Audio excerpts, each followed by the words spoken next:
Are you finally starting to take your music production and your songwriting seriously? Do you think that you have what it takes to make a living in the music industry? Well, this marketing podcast is there to help music producers and artists to begin building a foundation to grow their music company from the bedroom to the boardroom. And now, here's your host, Brennan Lunan. Hello and welcome back to my podcast. This is Brennan Lunan, your host, and I'd like to welcome you back to my episode 2 of my music marketing podcast, the podcast that aims to help producers and musicians start to market themselves better on social media and otherwise. I wanted to thank everybody for tuning back in. Last week I got some really great feedback, had some offers for some guests. Very, very excited, very happy with progress so far. This week, I wanted to touch on some stuff that I didn't get a chance to kind of discuss last week. And, of course, I kind of want to space out my content. All that being said, I want to talk to you guys about something that a lot of producers and musicians starting out in this business face, and a lot of the problems that, they have to overcome early on. And, being that this is kind of one of those uncharted water kind of territories for a lot of people, they don't know necessarily what they need to do. As much as they may know how to do something, it's the question of what do I do? How do I do it? And what do I have to give as far as, what's my investment into the process? Do I have to, go to school? Do I have to, find mentorship or find internship? What do I have to do? And that question keeps a lot of people up at night because, it is a tough question. It's hard to pinpoint where to start from. So a lot of times what people don't really understand is that you don't have to go out of your way and find a new skill and, basically find something that you're good at because whatever it is that you're doing previously isn't good enough. And that's absolutely not true. And so what I kind of wanted to talk a little bit about was, where does the producer or the artist, or even a record label, where do they begin? How do you start in this journey in this music, industry? How do you actually go and become successful and, start to rely on music as your main source of income? And to tell you right off the bat, it doesn't just happen, right? I mean, yes, of course, like anything else, there's miracles, there's things that happen by chance where you're not necessarily in charge of, your own destiny at the moment and something good happens and you kind of just go along with it, But in most cases, that's not necessarily a good business plan, and that's not how you want to set out on a journey really of any sort, whether it's traveling cross country or starting a business. You need a roadmap. I mean, that's really what it comes down to. So where do you start, right? Where do you begin? How do you actually make it, how do you make something a priority as opposed to choosing between that and something else? And what I usually say is it's not as hard as people think. What you have to do really is just look inside of yourself, look inside of you, see what it is that you're actually good at. And I usually tell people, like, what do you, I say, what do you love to do? What do you enjoy? What's your favorite pastime? And of course, I'm not talking about, playing video games, even though you could be on Stitch making a pretty good living. I'm talking about just, as far as the music industry, like, what do you enjoy doing? Do you enjoy making beats? Do you enjoy writing jingles? Do you enjoy doing voiceover work? Do you enjoy creating maybe, scores for film and TV? Do you sit and watch shows and just listen for the music? There's always something there that you could actually fall back on and make it so whatever it is that you want to do as a career could have its roots in what you love to do as a hobby. So, even things like, video games, and I said, not talking about video games, but even video games where before it was just kind of a pastime, right? You would come home from school, you would play video games and with your friends and blah, blah, blah. But you never really thought that, hey, I could go to school either to make video games or I could become a video game tester, or I could work in video game companies. And, there's so many things that you could do that we're just not conditioned to think about. And we're just more likely to look at, a job that you would normally get, like a 9-to-5 job where it's just a safe bet and it's not really risky and you don't have to try too hard. You go in for an interview, you get the job, you go to work, you put in 20, 30 years, you retire. And that's cool. And I actually salute people that could do that. Me personally, I'm not built that way. And I don't find that kind of stuff, that safety net of a job where I'm there for 25 years and I leave and I go home and I do whatever, and I know people, and I have people in my family that work for Postal Service or otherwise, and they're just happy going to work, getting the job done, and then they have hobbies, right? Whether it's fishing, whether it's whatever it is. I'm the kind of person that I have to do what I love. And I know a lot of people listening to this podcast probably will say the same thing. It's not that, it's not that having a 9-to-5 job makes you some kind of an idiot, or it's none of that. It's like I said, salute to everybody holding down a job and taking care of their families. But for people that have to be specific about what they do and they have to make sure that they love what they do, and that is not only their hobby, but it becomes their career, becomes their main source of income, etc. You want to make sure that you're doing something in life that you're happy with, right? And so to do that, you have to look deep inside yourself and you have to really be honest with yourself. And it starts with, self-awareness and self-analyzation and saying to yourself, look, okay, I'm good at this. I'm not good at this. If you're a beat maker and you think that you're going to go out there and you're going to create a website and you're going to put your beats up on it, or you're going to load, your BeatStar account with beats because you think that just by putting beats in that account, you're going to get sales because maybe you ran some ads to them or something like that. That's not necessarily how things work. You're not guaranteed anything in this life. So you have to look at yourself and you could say, okay, yes, I love making beats, but I'm not that good at it. I'm going to do something about that. I'm going to go to school. I'm going to, find a mentor, whatever it is. I'm going to improve on my skill set. I'm going to grow it. I'm going to build it up. And then I'm going to put everything behind it, right? And I used to be one of those people that used to say, fuck a 9-to-5. I'd rather just, I'd rather hustle or whatever. And just like anything else, there's no black and white to anything. Having a 9-to-5 doesn't make you a schmuck. Being a freelancer doesn't make you cool. You have to kind of find a happy medium. I mean, I personally have a 9-to-5 where for the last few years before I was freelancing and I love my life. I would wake up every day. I'd smoke weed. I would sit on the couch. I would get my work done. I'd play with my dogs. I'd go on hikes. Sounded great.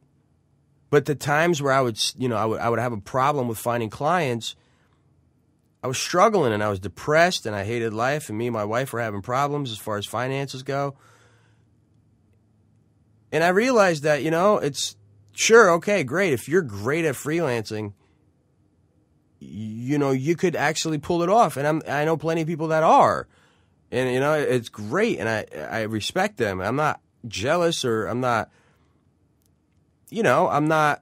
envious of them as much as I am, I just respectful of the fact that they've built up whatever it is that they wanted to do. And so that's kind of the main thing that I always try to assess as far as myself going. There's a threshold, right? So there's a threshold of pain that you're willing to put yourself through to get from point A to point Z. So if you want to retire as a music producer, you have to do a bunch of things that get you to a point where you're making money, where you're comfortable and you have plenty of time for music and you don't have to have a day job. But that has to start somewhere, and you have to realize that, okay, here's my strength. I'm really good at writing melodies, or I'm really good at making beats, or I'm really good at singing, or whatever it is. But then you also have to look at that and say, okay, is it feasible for me to have this as a career? Am I going to be able to actually make a living off of it? I mean, that's what's the most important part. We're doing this for the love of music, sure. But you have to remember that it's not just about the love, right? Again, everything has an inherent balance to it. So it's not just about the love of music. It's also about the ability of providing for yourself, your family, and otherwise, and not needing to have a 9-to-5 job, or not needing to be supplementing the income, with something else, taking time away from doing, what you love and blah, blah, blah. So, you have to start somewhere. But before you start, make sure that you're actually looking at yourself, your skill set, what your capabilities are, what your present, achievements are, what you've, what you wanted to do and haven't done, and be honest with yourself and analyze that and say to yourself, okay, look, I think I could do this. I think I'm going to put everything behind it, and I'm going to go and I'm going to go ahead and I'm going to try it, but if it doesn't work out, I have plan B. And I'm not a big fan of plan B. I'm a big fan of putting everything behind plan A. But I have a plan B. I know what my plan B is. And my plan B is my 9-to-5 job. Now, I'm very lucky that my 9-to-5 job, or 10-to-6, my job is something I love to do. I run ads. I work for a tour management company. We produce tours. I run ads. I get to play with email marketing and, graphic design and all sorts of shit. It's like basically my dream job. And I get paid pretty well to do it. And I'm in a cool office.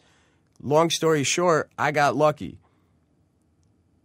I don't know if people could get as lucky as me. I'm sure they can. I don't really get lucky. This was like one of the few times. I think the universe owes me. But ultimately, I looked inside of myself and I questioned myself without that disbelief that I'm fooling myself or I'm lying to myself. I honestly asked, what is it that you want to do? Do you want to do music, 100% and put everything behind it? Sure. But I noticed that I'm not that good at it where I could actually, pull all my income out of it. And I'm kind of a scatterbrain. I like to do 18 things at once. So focusing on one thing hasn't always been easy for me, but I also enjoy what I do, right? The marketing, the advertising, the graphic design, the website building, all the stuff that I do, I really enjoy it.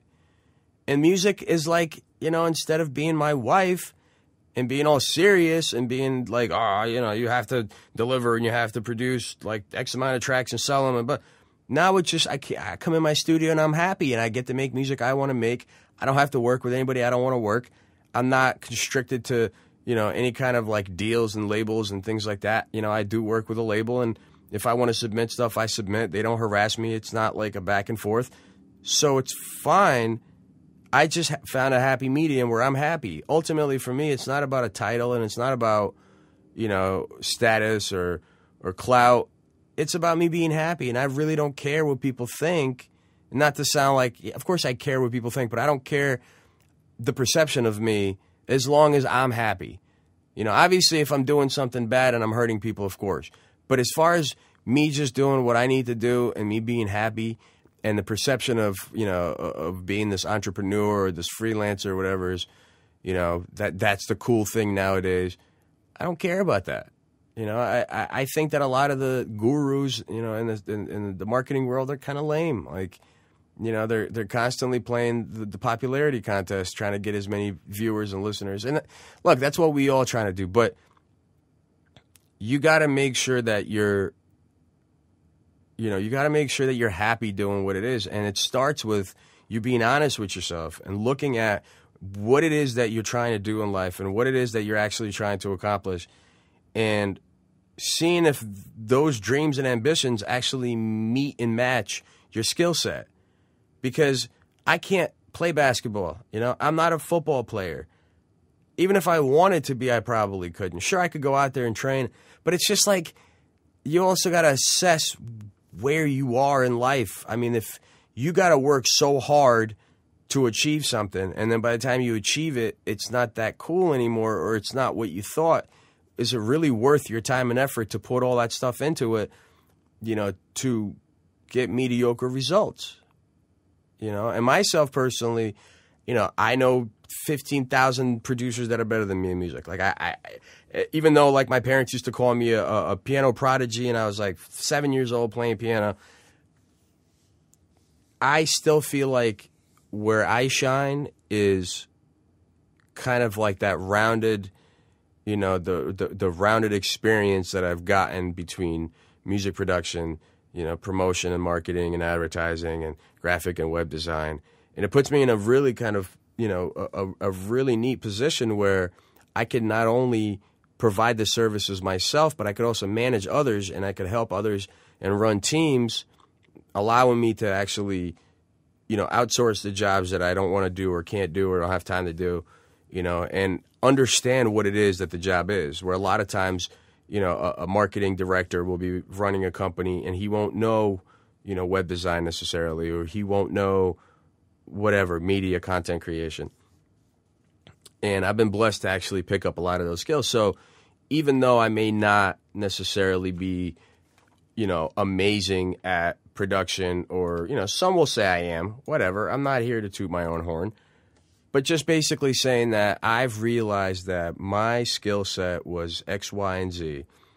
And I built up on that, and I branched out from that hub. In marketing, there's a saying called hub and spoke, right? And the hub is the center of your world, your marketing or your advertising world. The spoke is all the things that connect to the hub.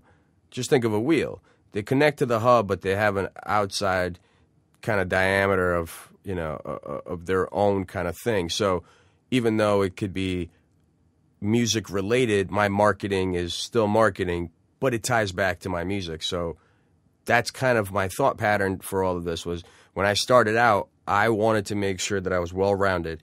I wanted to make sure that I understood the language that designers spoke, web designers, graphic designers, marketers, so on and so forth. I wanted to know what they were saying. I want to understand the concepts. I wanted to make sure that I wasn't being left in the dust and they were talking circles around me. So I figured it out. I went out and I learned marketing. I took courses. I've worked for people. I had great, mentors in the graphic world. Learned a lot from them. It was just a combination of skill sets. But it all ties back to looking deep inside yourself and analyzing your skill set and saying to yourself, I am capable of doing this. I have a plan. This is going to work because I have trust in myself, and I put all the energy and effort into it. And that's how successful careers begin. It's, preparation. You have to prepare yourself, for the worst, for the best, for everything. You can't plan out every single step. I know things aren't very so rigid in the world that you could say, okay, I'm going to do 1, 2, 3, 4, 5 things, and they're going to just work out the way that I imagine, because they often don't. But that's outside forces. You can't control that. What you can control is you can control the fact that you're basically are in charge of your own destiny, where you know that if you wanted to become a music producer, this is what you have to do. And, if you have the skill for it, go full force, go hard, get it accomplished. If not saying that you shouldn't do anything, do whatever it is that you want, but just understand that you have to be efficient and you have to be, very knowledgeable about what it is that you're doing in the world. When you grow up and you become an adult and you actually get a career or whatever, a business, you have to understand, this is what I'm good at, and this is what I'm not good at. And by doing that, you'll save yourself a lot of headaches and a lot of drama. And you'll actually be happy in your job or your career or your business. And that ultimately is the most important thing, because if you're unhappy, you will continue to find ways to put one foot out the door to find something better. You'll jump around from thing to thing. And I've done that my whole life. I finally landed on something that I enjoyed. And I'm glad that this is what it was. So now moving on to my next point, which is for people who figured out what it is that they wanted to do in their careers. Now they face yet another hurdle, which is, I don't have the resources. I don't have the money to get started, How do I build my business with just, with nothing? How do I start from scratch without any kind of social proof, no kind of testimonials and word of mouth, no money, nothing? I want to be a music producer. I just don't have any idea how to get started. And just like anything else, every life begins with birth. Everything has a beginning and an end. Not everybody that comes out successful on the other side started with a ton of money. If your parents had money to fund you and put you through good schools, you're blessed. If you had good education and good resources to fall back on, you're a lot better than most. But that still leaves a big hole and the big question of, if you don't, how do you get going? And there's really no simple answer to that question. It's not, one size fits all. What it is basically understanding that nothing happens overnight. Nothing just, happens by itself without hard work. You don't necessarily always get to play with the best hand that you're dealt. Sometimes the hand that you're dealt is terrible. If you're born in poverty, or if you're born in a third world country and you don't have the resources that we have here in America, even being in poverty in America, you're that much better off than being impoverished in, say, a country like Myanmar or, like Haiti or any other countries that are considered third world countries. Already being an American, even homeless, you're better off because the resources available to you are more readily available than they are elsewhere. But looking at, career and starting a career with very limited resources, it takes time, guys. It really does. It really just takes time. It takes patience. It takes determination and focus. It takes, really, really knowing what it is you're trying to do and working towards it, putting aside money that you would normally spend on things that are frivolous or things that are just, entertainment value, whether it's, alcohol, drugs, video games, unless, again, you're on Twitch and you're making money streaming. If you're not putting resources behind your dreams or behind your ambitions, you're going to find it that you're not going to get anywhere fast, because just like anything else, you start a fire, you need firewood. You want to drive a car, you need gas. Even if for people that work out and want to, be physically active, you got to have fuel in your body. So same thing goes for your music career. You can't have one until you've actually put an effort, even just an effort behind, your dreams and your goals. So it's very important to understand that, when people charge for their beats, they're not doing that because, they think they're better than you or whatever. It's a job. And, you have to be one of those type of people that understands that, because that's how the world works, and I get it. It's hard for people starting out, and I get that money is tight, and I get that, you don't have necessarily all the resources you need to do exactly what you want. I don't want to sound like that, like nobody does. Sure, somebody does. At one point, there was a person who was given everything. We're not that person. You're not that person. I'm not that person. We had to work for ours. We had to, get whatever we wanted. And it wasn't something that, it just came easily to us. And so, granted, again, we're not going to talk about how exactly you go about getting it or how exactly, what you have to do. This isn't one of those type of podcasts where I give you exact, definitions of things where it applies across every spectrum. It doesn't. Everything's a gray area. A lot of people kind of have to fumble around until they figure out what works and what doesn't. But that's what I do in my daily career is I test. Everything I do is a test. Whether running ads is a test. Everything's a test. And you figure out what works and what doesn't. And as soon as you do that, then you start to implement it and you start to scale it. As soon as you can scale what you're doing and scale it properly and start to see rewards out of it, that's the most, to me at least, that's the most, glorious feeling of all, of knowing that I've done something and I was able to take it from nothing to something, and that's ultimately what scaling is about. So, again, I understand for everybody who's going to sit there and say, well, I don't have the money to buy equipment and I don't have the money to run ads and advertise and I can't pay you for your beat or I can't, blah, blah, blah. All excuses. Because if you look at it, you take money that you make from whatever job you have or however you get money, and more times than not, you blow it on bullshit. We're consumers, right? That's how Americans were kind of bred to be. We're consumers. We consume. We take in, and we spit it back out, or we shit it back out, rather. And we're used to that process. So we're used to just consuming and consuming and consuming. And a lot of times you don't realize that some people have to work hard to make it available to you for your consumption.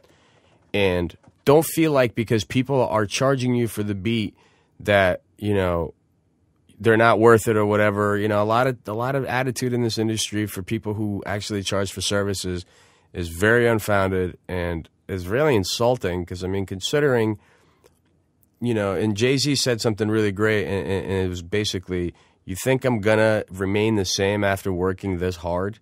You don't think I'm going to change? People say, oh, money changes people. Well, of course it does. Why wouldn't it? Why wouldn't you want it to? I'm not working to be who I am.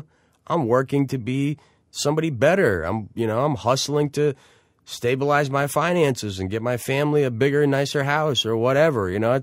There's always room for improvement. And oftentimes you don't start with, a full deck. You don't start with a great hand. You got to work your way up. We all had to do things we didn't want to do. I grew up landscaping and, roofing and doing everything that I hated, basically, knowing that I had this talent in me and I had the potential to do something better. And that thought of knowing that I could do something better drove me to work and skip fun with friends, trips and otherwise, and just sit in my studio. Me and Brian, shout out to my brother, Brian Emmerich. We sat in our studio or his studio that I was at every day, and we made music. And there was very few times that we would go out and then just enjoy ourselves. We just kind of cooped up in the basement making tracks. And that turned into something else for me, and it was something that I actually cherished and something that I'm very proud to kind of share with you guys, that I started with nothing. I had to take out a loan to get my first keyboard. I had to take out, loans to get equipment, and then we worked with people we didn't want to work with to get paid to do things that we did want to do. And that's what life really is about. It's a series of things you don't want to do to get you to a point where you get to do what you do want to do. And, that brings me to my next point, which is sacrifice, right? It's very, very easy to look at somebody who's done it and to think that it was done overnight. And I always use the iceberg kind of metaphor where you could see the small part of the iceberg floating above the waterline. And what you don't see is the iceberg that is the rest of the iceberg that's beneath the surface. That's the monolith, the giant that you don't see, that's below the waterline, that is the bulk of the iceberg. And the metaphor, really what it means is the success that you see people having came at the cost of endless nights and stress and financial problems and arguing and fighting with the loved ones about not spending enough time and, sacrificing everything and being the person that doesn't go out. And everybody's, once in a while you go out and everybody's like, where you been? I haven't seen you. What have you been doing? I've been in the basement, or I've been, up in my studio, or I've been locked up, cooped up, figuring things out, because I wanted to make sure that when everything was said and done, that I wasn't I wasn't the grasshopper, I was the ant. And the story of the grasshopper and the ant, I read it when I was a kid, and I've always kept it with me because it really kind of teaches you a lesson that, the grasshopper played all summer long and the ant just buried and did work and built his colony while the grasshopper was hanging out and chilling and enjoying life. And at the end of the summer, the ant had a full colony and a warm home to go back to, and the grasshopper died and froze to death in the winter. And I love that story because it makes for a great, metaphor for life and for working in the business world and sacrificing things that might mean a lot to you now for the sake of knowing that you're going to get out on the other side and you're going to be better off because you did make those sacrifices when everybody else was just playing and having fun. I didn't spend a whole lot of time drinking and going out in my, mid to late 20s, when a lot of people were really going out partying, I was stuck in the basement. I was stuck in studios, recording, mixing, doing things, learning different things. And then I started picking up on graphic design and doing side jobs and, finding extra ways to earn income, because I knew that I wanted to get myself to a point where I was financially independent and I didn't have to worry about working for people and doing things that I didn't want to do.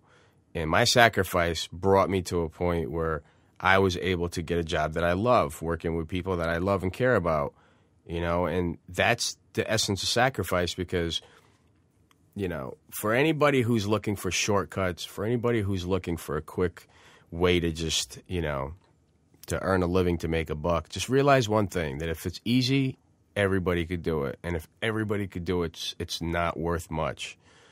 You know what I mean? Like, nothing free in this life is really going to amount to much. For people that shop for beats and, always tell producers, well, I'm not paying you because I could get beats from YouTube for free. Well, you could get it for free on YouTube, sure, but how is that going to play out for you when you actually want to publish it and start to get income off of it? If you didn't clear it, if you didn't do the necessary things to own the rights to that music, you're gambling with your future. You're gambling with your time and your work. Somebody could just swoop in and take your entire income. So I want to make sure that, my part in sharing with you guys, I give you a little bit of game as far as I'm concerned and things that I've been through. I want to share this game with you guys to kind of give you an idea that hard work and, dedication is what gets people to the point of that success that we all want, right? It's not hanging out and once in a while you do something and then, boom, it just blows up. And, because again, nobody owes you anything. Nobody cares about you, short of your parents and your family, but nobody cares about making you successful. Nobody's going to go out of their way to make you successful. Nobody's going to go out of their way to wake you up in the morning and kick your ass out of bed and force you to go, chase your dreams. Unless it's, again, your family, your wife, your closest friends. Even your regular friends won't give a shit. Most of your friends probably want to see you fail because it reminds them that if they see you winning, they're not winning, and it makes them jealous. That's just normal kind of human nature. But the real family members care. Your wife cares, your girlfriends. But for the most part, people don't give a shit about you. And they don't want you to win because it reminds them that they're not winning. So that sacrifice that people see you make, they assume that it's, it's something that like, oh, you're a nerd or whatever. You're a social introvert and you can't be out. That's why you're not out or whatever, whatever it is that they think that you're doing behind closed doors when you're really out there, sacrificing and, and putting in that work. That's the iceberg effect. That's the seeing you be out there when you're successful and driving nice cars, looking fly.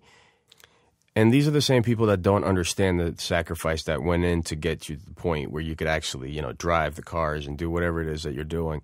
And that's the iceberg. That's the stuff that they see you above the waterline, shining, looking, flashy, but they don't see that you spent, days and days in the studio, maybe even wearing the same clothes, dirty, hungry, but just trying to get that project done, trying to make sure things are finished, trying to make sure things are on time, on budget, whatever.